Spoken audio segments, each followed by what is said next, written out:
Има пратеникот Делфина Стојановска.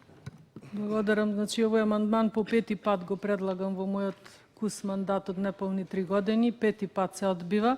Тоа беше проект од Министерството за култура од претходната влада на Република Македонија, кој што навистина успешно најде кај граѓаните од Гостивар, бидејќи се реставрира, се реновира фасади од многу стари куќи во градот и сега градот остана во една состојба на голема контраст. Од една страна имаме нови куќи, згради со модерни дизајни, фасади, од друга страна овие стари ве руинирани. Навистина е сликата грда, но очигледно е дека оваа влада за Гостивар апсолутно не сака да слушне, особено што градоначалникот на Гостивар не доаѓа од нивната коалиција, така да не знам за кои граѓани мислите дека со овој ребаланс ќе придонесете. За гостиварчани дефинитивно не. Благодарам.